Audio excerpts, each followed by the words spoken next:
चलो भाई, किसके फार्मूले? न्यूक्लियाई, ठीक है, न्यूक्लियाई, न्यूक्लियाई प्लूरल फॉर्म है, ठीक है, वैसे तो न्यूक्लियस होता है। अब सबसे पहले हम वो फार्मूला पढ़ने से पहले दो तीन चीजें हैं जो रट्टा मारने वाली थी, वो याद कर लेते हैं। जैसे कि पहला हमारा मास ऑफ प्रोटॉन कितना 1.0073 U, मास ऑफ न्यूट्रॉन कितना था भाई 1.0086 U। फिर उसके बाद हमारा क्या था, सबसे पहले फिर हमने पढ़ा E इक्वल टू mc², बोलो भाई ना, जिसे बोलते हैं क्या, mass energy equation, Einstein mass energy equation. फिर इसके बाद हमने इसके बाद फिर हमने क्या पढ़ा, फिर हम पढ़ते हैं, ये हमने वहां पढ़ा था जहां हम क्या निकालते थे 1 AMU इक्वल टू कितना होगा था 93, हां मतलब बनी, अगर मास देखें तो 1.672 into 10 की पावर माइनस 27 kg, ठीक है। और इसी बनी एएमयू को हम और क्या लिखते थे 1 U, ठीक है। और दूसरा अगर बनी एएमयू को किसमें लिखें एनर्जी फॉर्म में, तो ये कितना होगा 93 approximately 931 mega electron volt.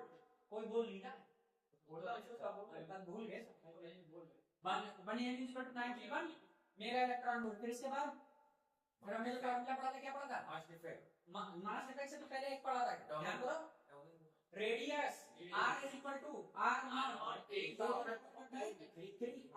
Value ये क्या है, it depends on the probability of particle, ये कितनी है 1.2 into 10 की पावर माइनस 15 मीटर, अगर वैसे लिखे तो 1.2 फर्मी, ठीक है। फिर इसके बाद हमने क्या फार्मूला पढ़ा, फिर इसके बाद पढ़ा हमने mass defect delta n equal to क्या पढ़ा भाई, जल्दी बताओ, z into mass of proton plus a minus mass of neutron minus capital M mass of nucleus, ठीक है। फिर मास ऑफ एटम भी बोल सकते हैं, मास ऑफ एटम। फिर हमने पढ़ा क्या बाइंडिंग एनर्जी को डेल्टा E से या इसे E B से इंडिकेट करते थे, तो क्या होता है डेल्टा M c², इसी को यहाँ रख लेंगे तो एक और फार्मूला आ जाएगा, ठीक है। फिर ये हमारा एक फार्मूला है। फिर इसके बाद हमने क्या पढ़ा न्यूक्लियॉन, बाइंडिंग एनर्जी पर न्यूक्लियॉन, ये क्या हो जाएगी Ev upon capital A, atomic mass number या नंबर ऑफ न्यूक्लियॉन्स भी बोलते हैं इसे, ठीक है। फिर हमने इसके बाद क्या फार्मूला पढ़ा, न्यूक्लियर फोर्स का कोई फार्मूला नहीं पढ़ा, ठीक है। मेरे ख्याल से फार्मूला नहीं है, हाँ